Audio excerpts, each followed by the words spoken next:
Emotional intelligence, the hidden superpower of today's teens. Welcome, everyone. I'm thrilled to be here today to share some truly eye opening insights that have the potential to revolutionize how we approach adolescent development. These invaluable pearls of wisdom come from an extraordinary individual I recently had the privilege of interviewing. Latoya Abram-Payton, a passionate educator with an astounding 24 years of experience.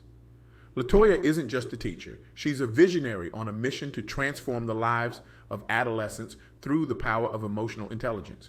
Her dedication to nurturing the emotional growth of our youth is nothing short of inspirational, and her impact ripples far beyond the classroom, touching countless lives and shaping a brighter future for us all.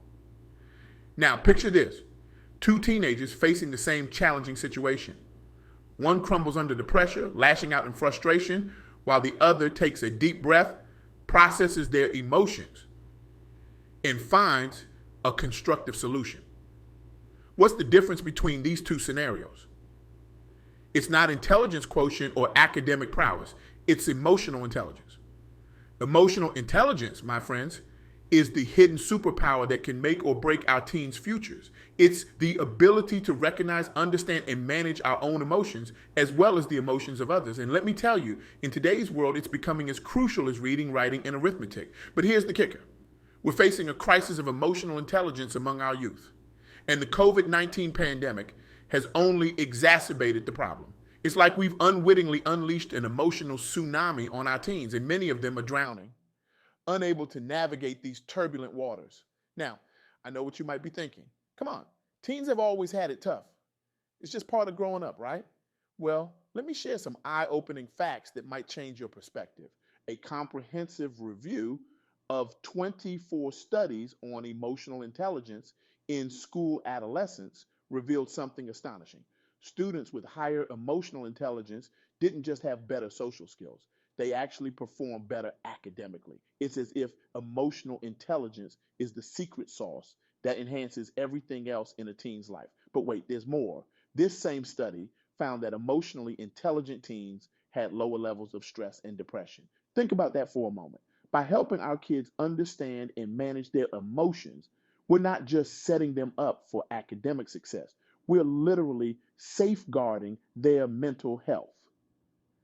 Now, let's dive into another fascinating piece of research. A review of 15 journals on emotional intelligence in adolescent development painted a stark picture of the consequences of low emotional intelligence. Teens lacking in this crucial skill often struggle with behavioral issues, experience intense frustration, and face significant mental health challenges. It's like watching a car try to navigate a complex highway system without a GPS. These teens are lost, confused, and likely to make wrong turns that could impact their entire future.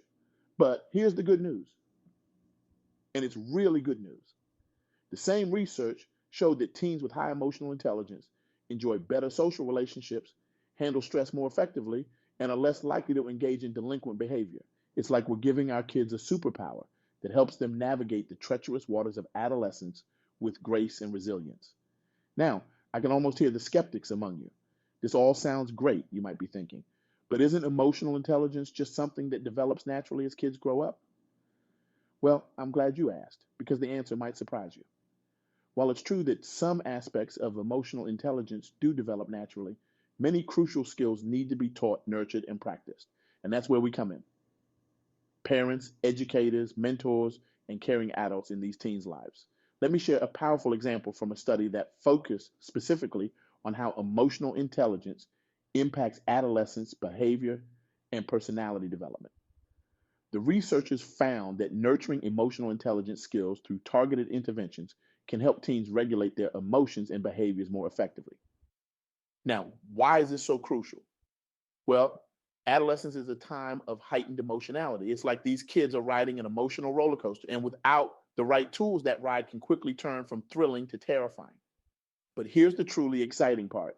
We have the power to change this. We can equip our teens with the emotional tools they need to not just survive, but thrive in today's complex world. So, how do we do this? How do we nurture emotional intelligence in our teens? Well, I'm glad you asked, because Latoya shared some powerful strategies that we can all implement, whether we're parents, teachers, or mentors. First and foremost, we need to create safe spaces for our teens to express their emotions. And I'm not talking about some formal, structured environment.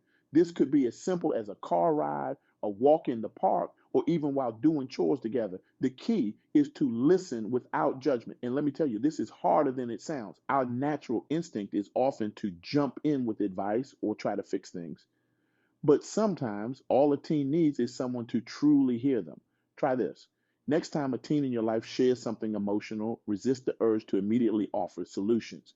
Instead, try saying something like, "That sounds really tough. How are you feeling about it?" You might be amazed at the conversation that unfolds. Next, we need to model emotional intelligence ourselves. Our teens are watching us, learning from how we handle our own emotions and conflicts. If we fly off the handle at every minor inconvenience, how can we expect our teens to manage their emotions effectively? Here's a challenge for you. The next time you feel yourself getting angry or frustrated, especially in front of a teen, try narrating your emotional process out loud. Something like, "I'm feeling really frustrated right now, so I'm going to take a few deep breaths to calm down before I respond." It might feel a bit awkward at first, but you're providing a living, breathing example of emotional intelligence in action. Another powerful strategy is to encourage self reflection. This doesn't have to be some deep philosophical exercise. It can be as simple as asking questions like, "How did that situation make you feel?" Or, "What could you have done differently?" These questions prompt teens to think about their emotions and behaviors, fostering self awareness and personal growth. It's like giving them a mental mirror to examine their emotional landscape. Teaching empathy is also crucial. In today's increasingly divided world, the ability to consider others' perspectives and feelings is more important than ever. This could be as simple as discussing characters' motivations in a movie or book, or role playing different scenarios to help them understand various viewpoints. Try this. Next time you're watching a show or movie with a teen, pause at a crucial moment and ask, "Why do you think that character acted that way?" Or, "How do you think the other character feels about what just happened?" You're not just discussing a plot point, you're nurturing empathy. Now, here's where things get really exciting. Imagine if we could integrate emotional intelligence training into our educational curriculum. I'm not talking about adding another subject to an already packed schedule. I'm talking about weaving emotional intelligence skills into every aspect of learning. Imagine a math class where students don't just learn equations, but also how to manage the frustration of a difficult problem. Picture a literature class where discussions about character motivations lead to insights about students' own emotional responses. Envision a physical education class that teaches not just athletic skills, but also how to manage the emotions of winning and losing. This isn't just a pipe dream. Schools that have implemented emotional intelligence programs have seen remarkable results: improved academic performance, reduced behavioral issues, and even increased teacher job satisfaction. Now, I know what some of you might be thinking, that this all sounds great, but I'm just one person. How can I make a difference? So, well, let me tell you something. Change starts with each one of us. Every conversation we have with a teen about their feelings, every time we model empathy and understanding, we're contributing to a culture that values emotional intelligence. Imagine the ripple effect if we all committed to this cause.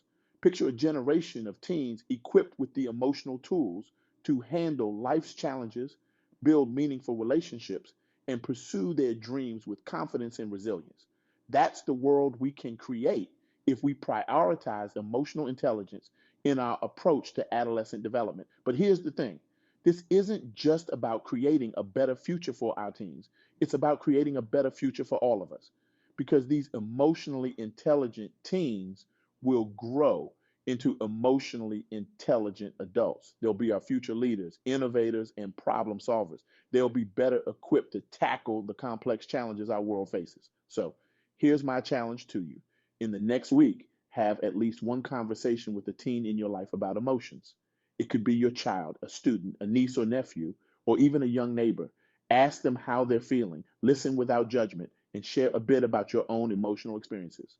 This simple act can be the first step in nurturing emotional intelligence. It's like planting a seed that, with care and attention, can grow into something truly remarkable. Remember, our teens are facing unprecedented challenges in today's world.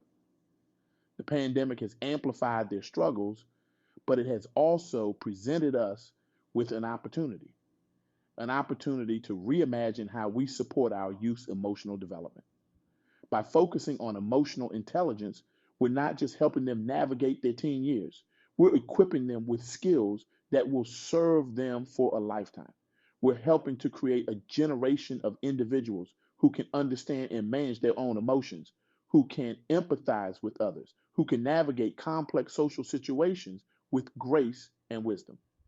Imagine a world where conflicts are resolved through understanding rather than aggression. Picture workplaces where employees can effectively manage stress and collaborate harmoniously. Envision communities where people from diverse backgrounds can communicate and connect on a deeper level. This isn't just a dream, it's a possibility within our grasp, but it starts with us. It starts with recognizing the crucial importance of emotional intelligence. It starts with committing to nurture these skills in the young people around us.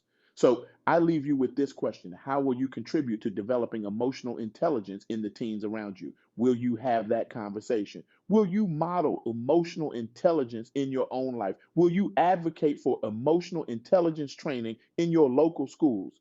The power to shape the future is in your hands. Every interaction you have with the teen is an opportunity to nurture emotional intelligence. Every conversation is a chance to plant a seed of emotional wisdom that can grow and flourish. Let's embrace this challenge. Let's commit to creating a wave of positive change for our youth because when we invest in our teens' emotional intelligence, we're not just shaping their future, we're shaping the future of our world. Thank you.